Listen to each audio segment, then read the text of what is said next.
name's Duncan. I'm a pharmacist and a senior research fellow at Monash University in the Faculty of Medicine, Nursing and Health Sciences, working in that aged care health services area. My interest in wound management started quite some time ago, probably as a young pharmacist, seeing Jeff Sussman delivering some professional development lectures in wound care, and as I was working in community pharmacy and seeing more and more people come in, wondering about how we might enhance the care that we provide for them. I also had an injury myself a number of years ago that required a graft and some ongoing wound management. So that first-hand experience of using lots of dressings and looking at what the challenges are with wound management with someone who at that stage was otherwise completely healthy.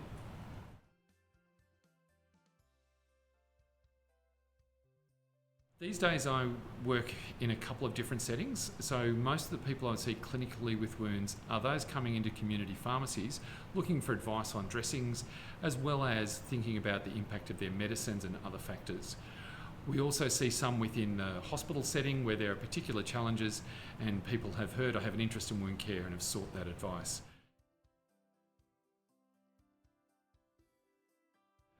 It's an interesting question. I'm not sure if it's actually a wound type rather than the wound environment. So it's really those that where either the patient or other healthcare providers are really obsessed with finding the right dressing. You know, one of my mantras is dressings don't heal wounds. When wounds aren't healing, there's a complex set of reasons that we need to identify and start to deal with. And that's when we start to get better outcomes. So it's really those cultural changes, the expectational changes of patients and health professionals, for me, is where a lot of the challenge sits. The subject I mostly present is talking about dressings and putting them into some context. Because when I look at pharmacy as a role in wound care, its primary role should be around appropriate provision of dressings. It's a supply role, but just like with medicines, there are errors to be made, there are improvements to be made. So knowing your product, knowing the risks and benefits, knowing indications and contraindications enhances product use, particularly when there are a lot of patients and a lot of health practitioners who actually don't understand where dressings fit into this whole process. So I talk a lot about dressings and understanding their role. The other thing I do a lot of is working in a context of helping people to be evidence-based practitioners. So understanding how we frame care in evidence-based context, and I teach a lot of EBP in other settings as well.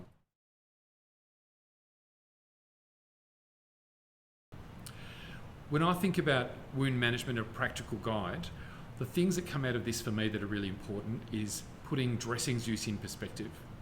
That they're not going to heal wounds, but there are so many out there, it can be overwhelming to work out what we're going to be using.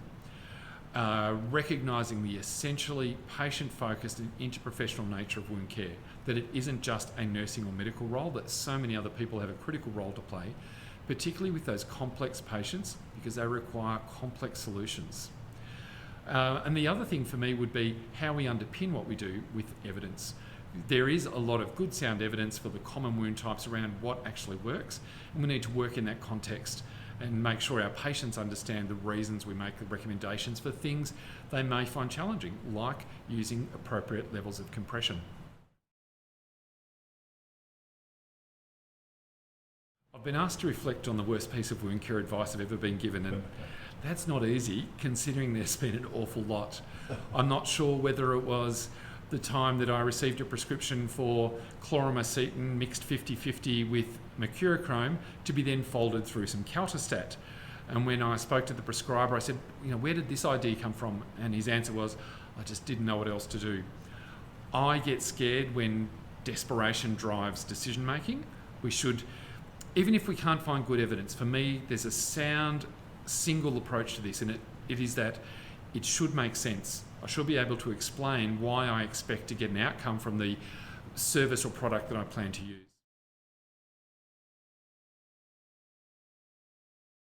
When I think about wound management in the future, I guess what excites me is the fact that so many people recognise that this matters now, that it isn't just we'll get the nurse to do the dressing. That there are people that have ongoing problems because of the wounds they have and that the management that they experience.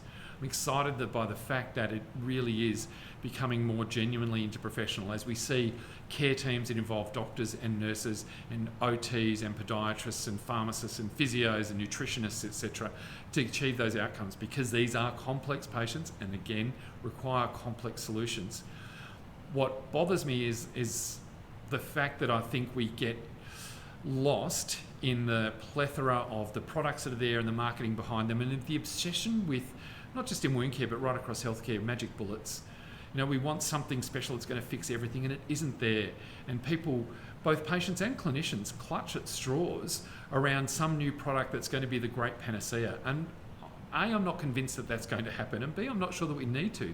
I'd like us to get better at delivering the current evidence-based framework for wound care better and get better outcomes, what we know that works.